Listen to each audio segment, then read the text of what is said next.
네, 안녕하세요. 서쌤입니다.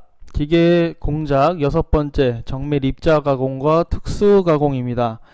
이 내용들은 종류가 여러 가지 이제 가공법들이 나옵니다. 그 중에서 우리가 자세한 사항보다는 각 가공들의 종류와 그 특징들을 중점적으로 공부하시면 될 것 같습니다. 우리가 정밀 입자 가공이라고 하면 일반적으로 범용 가공이 있죠. 범용 가공, 선반이나 밀링 이런 범용 가공들은 거친 절삭이라고 합니다. 다음 이거보다 조금 더 정밀도를 맞춘 게 연삭 가공이죠. 연삭 가공에서도 분명히 이제 표면 조도, 거칠기라고 하는 것이 좋아지겠지만 연삭 가공보다 표면 거칠기를 더 좋게 한 가공이 이제 정밀 입자 가공입니다. 정밀 입자 가공까지 가게 되면 이제 정밀도를 요하는 측정기나 아니면 다른 정밀 기계들을 가공하는데 여기 정밀 입자 가공까지 가공 공정이 이루어지게 되는 것이죠. 이 정밀 입자 가공에는 여러 가지 종류가 있는데 그 중에서 가장 많이 나오는 것이 호닝입니다. 호닝. 호닝은 혼이라고 하는 공구를 이용해서 공작물을 가공하는 방법인데요. 그림을 한번 보겠습니다. 우리가 원통의 공작물이 있다고 하면 이 여러 가지 숫돌을 동그라미 형태로 이렇게 배열시킨 것, 이 공구를 혼이라고 합니다. 혼. 그래서 부문에서 보는 바와 같이 숫돌을 방사형, 원형으로 부착한 형태를 혼이라고 합니다. 이 혼을 회전 및 직선 왕복시켜서 공작물을 가공하는 방법입니다. 주로 안찌름을 가공하는데 많이 사용하겠죠. 그래서 정밀 가공이 가능하고요. 절삭류를 공급해서 표면 거칠기가 1에서 4 마이크로미터 정도로 거칠기가 좋은 그런 가공 방법입니다. 다음은 슈퍼 피니싱입니다. 슈퍼 피니싱도 시험에 자주 나오게 되죠. 가공물을 이송을 주고 그리고 숫돌에 진동을 주어서 표면 거칠기를 향상시키는 가공 방법입니다. 그림을 보시면 원통에 가공물이 있다고 보면 이 위에 숫돌을 이렇게 얹어서 가압을 시킵니다. 조금 누른다는 얘기죠.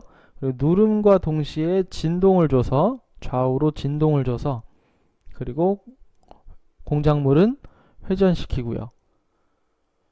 이렇게 되면 이제 가공물 표면에 방향성이 없고 잘 다듬질이 된 면이 가공되겠죠. 그래서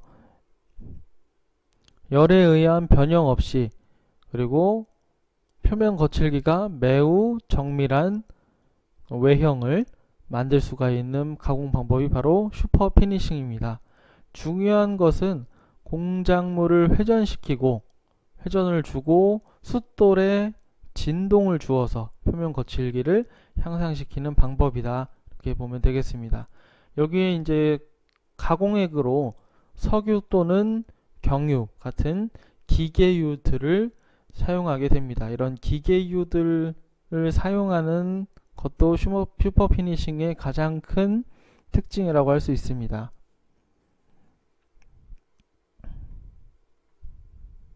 랩핑은 랩이라고 하는 원판에다가 연마제를 넣고 회전시켜서 연마하는 방법입니다. 랩이라고 하는 것은 이렇게 회전체로 이렇게 생겼는데요. 네, 이렇게 원판으로 생겼습니다. 이걸 이제 회전시키는 거죠. 여기에 내가 원하는 공작물, 뭐 이렇게 직육면체로 생긴 공작물을 이 회전하는 원판에 누르게 되는 것이죠. 네, 그냥 회전한 원판에 놓는 게 아니고 랩제라고 하는 랩제라고 하는 이제 가공액체를 여기다 뿌려서 이제 여기에 연마제와 뭐 이렇게 랩핑유, 기계 기름 같은 것들이 같이 이게 뿌려져서 회전하게 되면 거기에 들어있는 연마제가 공작물을 가공하게 되는 그런 방식입니다. 그래서 랩핑은 습식 랩핑과 건식 랩핑이 있습니다. 이 둘의 차이는 습식 랩핑은 랩제, 그러니까 가루에 해당하는 연마제에 해당하는 거겠죠. 그리고 랩핑액, 공작액을 같이 공급하면서 가공하는 방법이고요. 건식 랩핑은 랩제, 가공 가루, 그러니까 연마제만 사용해서 정밀 다듬질에 이용하는 방법입니다. 우리가 생각하기에는 습식 랩핑이 조금 더 이제 정밀 가공이라고 생각할 수 있는지 일반적으로, 랩핑은 습식으로 먼저 한 다음에 건식으로 다듬질합니다. 그러니까 순서가 습식 랩핑이 1번이고요. 그리고 건식 랩핑이 정밀 다듬질입니다. 두 개 다 이제 정밀 입자 가공이 맞는데 둘이 이제 비교하자면 습식 랩핑을 먼저 하고 그 다음에 건식 랩핑을 하는, 그러니까 습식 랩핑은 거친 가공, 상대적으로 거친 가공에 해당하고 건식 랩핑은 정밀 다듬질에 해당합니다. 그래서 이 순서를 물어보는 문제도 가끔씩 나오게 됩니다. 랩은 아까 말씀드렸던 이 원통판을 이야기하고요. 그리고 랩제로는 산화 알루미나 가루, 그리고 탄화규소 등을 사용을 합니다. 랩핑유가 가끔 이제 시험 문제에 자주 나오는데요. 경유나 석유 등의 광물유 등을 쓰고, 그리고 올리브유, 경유, 석유, 올리브유, 그래서 일반적으로 석유나 기계유를 혼합한 기름을 사용해서 랩핑유로 사용하게 됩니다.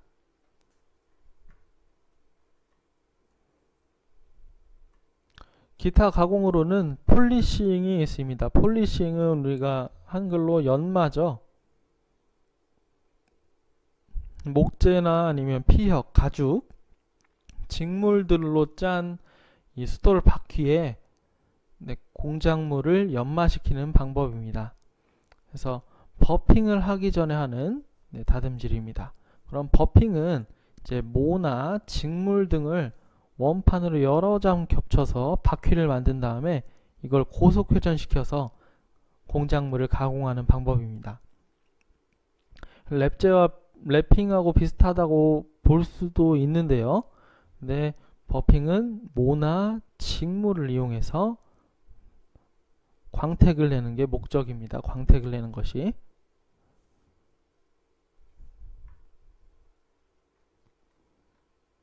다음 배럴 가공이 있습니다. 텀블링이라고도 하고요.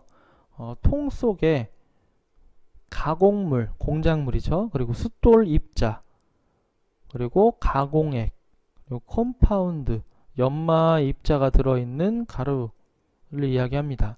이것들을 모두 넣고 회전시켜서 시간이 지나면 매끈한 가공물을 얻는 방법입니다. 우리가 배럴 연마기 구조를 보면 이렇게 통같이 생겼습니다. 이 안에 이제 공작물과 숫돌 입자, 그리고 가공액, 컴파운드 이런 것들을 모두 집어넣고 계속 돌리게 되는 거죠. 그러면 가공 공작물이 숫돌 입자와 부딪히기도 하고 컴파운드 가루와 입자하고도 부딪히기도 해서 모난 부분이 동그랗게 매끈하게 가공되는 그런 방법입니다. 이 방법을 배럴 가공이라고 합니다. 배럴 가공도 시험 문제 가끔 출제되게 됩니다.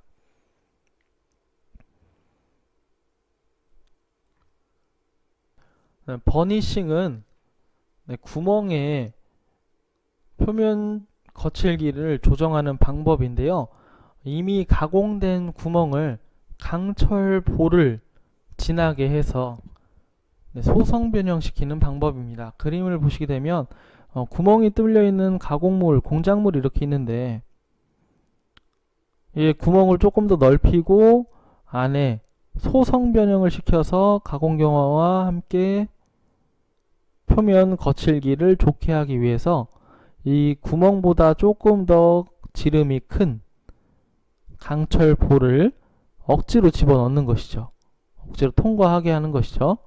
그래서 이 구멍에 맞닿아 있는 이 부분들을 소성 변형시켜서 표면 거칠기나 아니면 다른 기계적 성질들을 강화시키는 그런 방법입니다. 그다음 분사 가공입니다. 분사 가공은 가장 중요한 게 이제 쇼피닝이 있는데요. 쇼피닝이 상당히 중요합니다. 공작물에 쇠구슬을 고압으로 분사시켜서 쇠구슬을 쏘는 것이죠.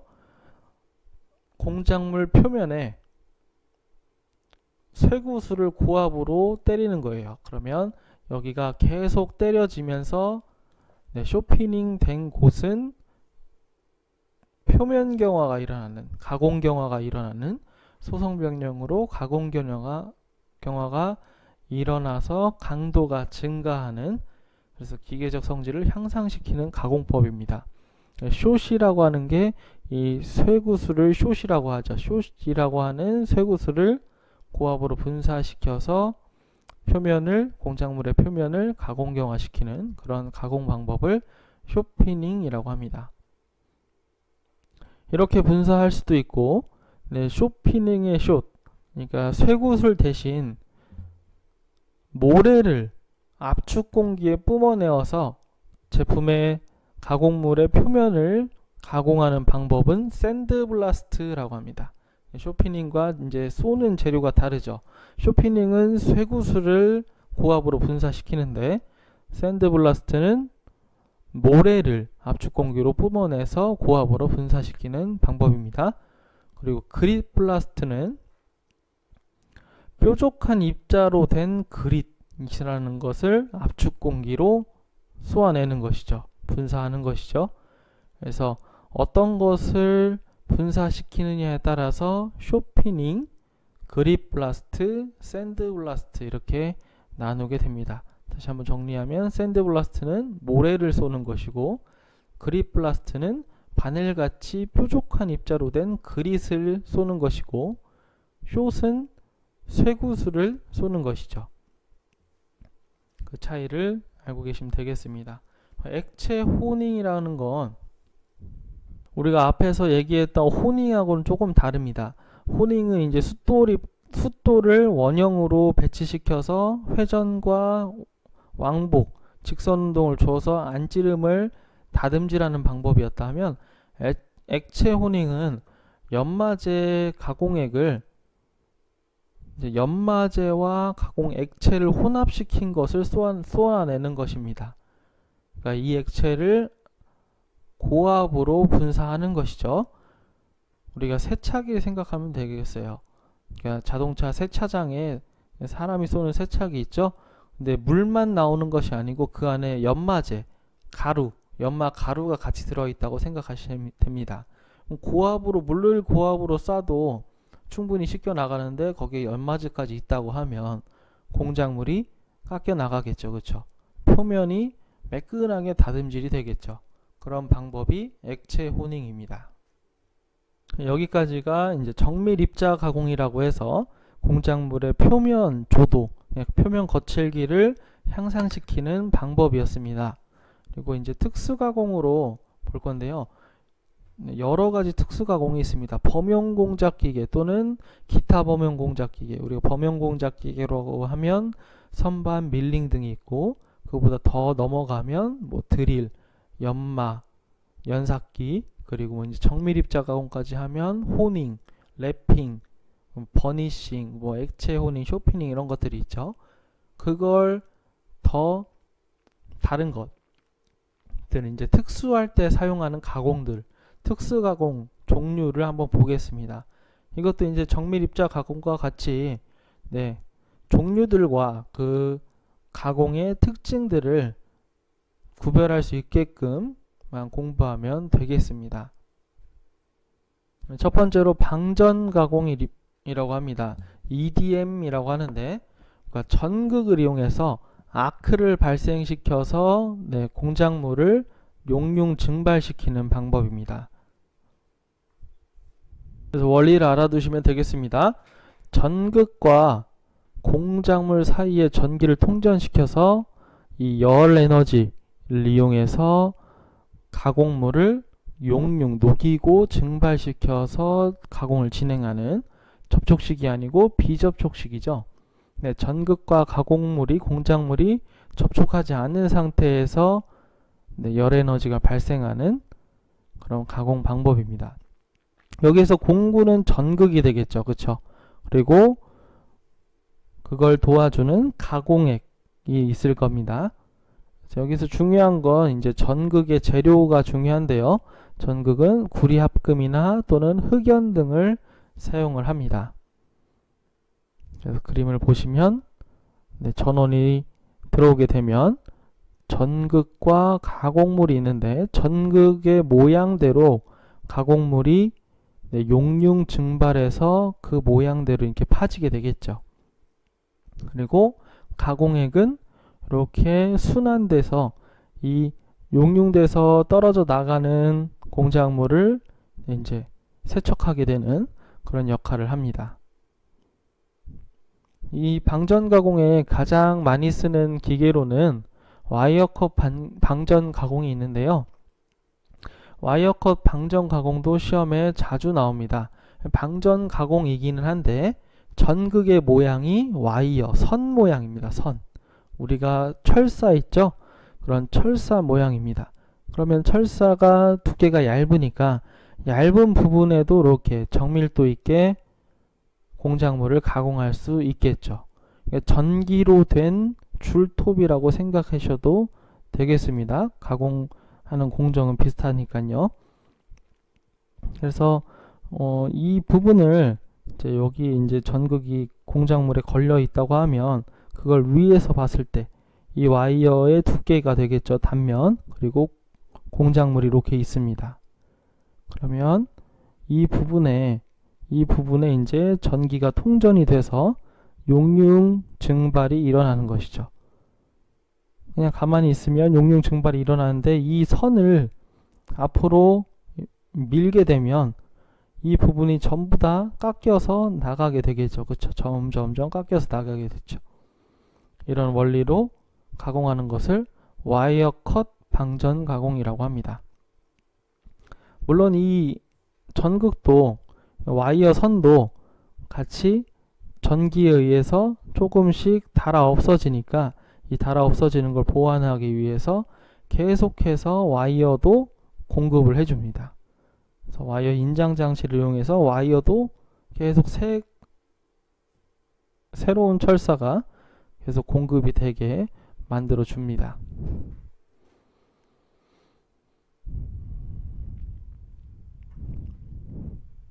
다음은 전해 가공입니다. ECM이라고 하는데 방전 가공하고는 다른 가공입니다. 전해 가공은 이제 참고로 알아두시면 되겠는데요.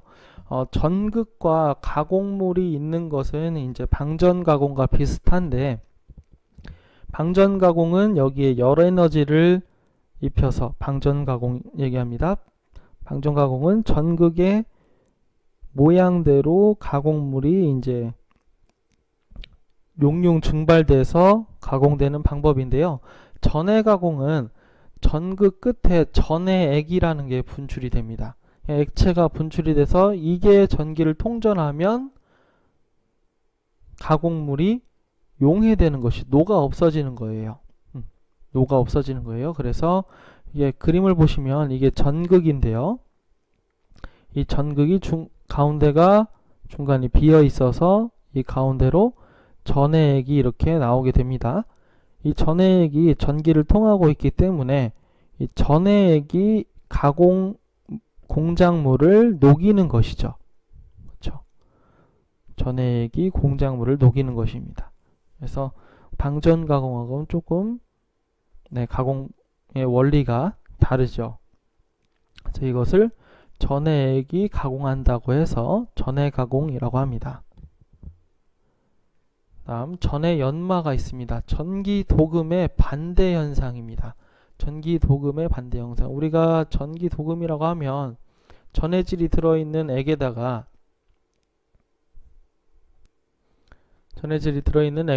도금이라고 하면 공작물을 이렇게 넣죠. 그리고 내가 원하는 판을 한쪽 전극에다 놓는 겁니다.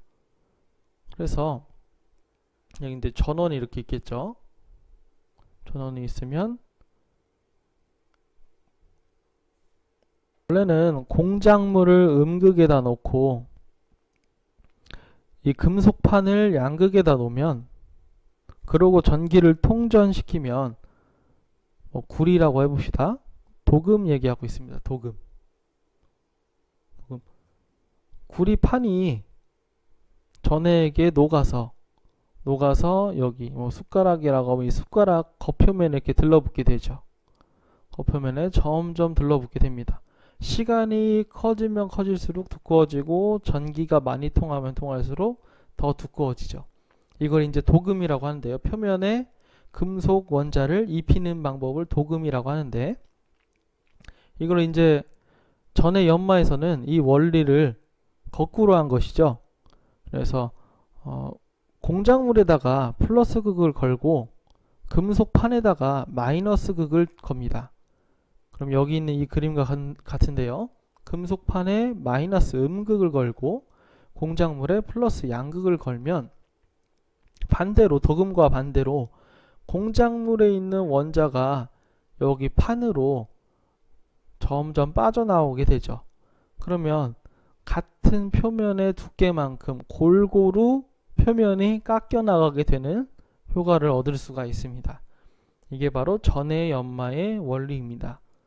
그래서 전기 도금의 반대 현상을 이용해서 공작물은 양극, 그리고 음극에는 그 해당하는 금속판을 걸어 놓는 것이죠. 그러면 전해 속에서 화학작용으로 가공물의 표면, 공작물의 표면이 용출이라고 하면 삐져나오게 되면서, 원자가 삐져나오게 되면서 필요한 형상으로 가공되는 방법을 전해 연마라고 합니다. 그 다음 전해 연삭이 있습니다. 이런 전해 방법, 전기를 통전해서 액체, 전해질과 전기를 이용한 가공 방법과 연삭 가공을 혼합시킨 것이죠. 네. 그래서 우리가 전해 가공과 연삭 가공을 혼합한 방법이다. 그래서 네, 연삭이 효과가 더 커지게 되겠죠. 그래서 전해 연삭이라고 합니다. 다음 초음파 가공입니다. 초음파를 이용해서 우리가 2000부터 22,000Hz까지를 이제 사람이 들을 수 없는 음파라고 해서 초음파라고 하죠. 보통 박쥐나 이런 동물들이 사용하는 음파입니다. 이 음파가 진동수가 너무 높기 때문에 사람이 들을 수가 없는 것이죠. 근데 이걸 가지고 가공물을 가공하는 방법인데요. 공작액을 준비를 합니다. 이제 공작액이라 하면 기름이나 물 안에 입자, 연삭 입자를 이렇게 넣은 것이겠죠. 여기에 이제 공작물을 놓고 안에다 이렇게 받침대 이렇게 올려놓고요. 그리고 초음파 발생 장치를 이렇게 놓습니다. 초음파 발생 장치를 이렇게 놔요. 그럼 초음파가 이제 계속 진동을 일으키겠죠. 그 진동을 일으키는 국부적인 부분, 일부적인 부분만 공작액이 계속 왔다 갔다 하면서 가공, 연삭을 이루게 합니다. 이런 방법을 초음파 가공이라고 해요.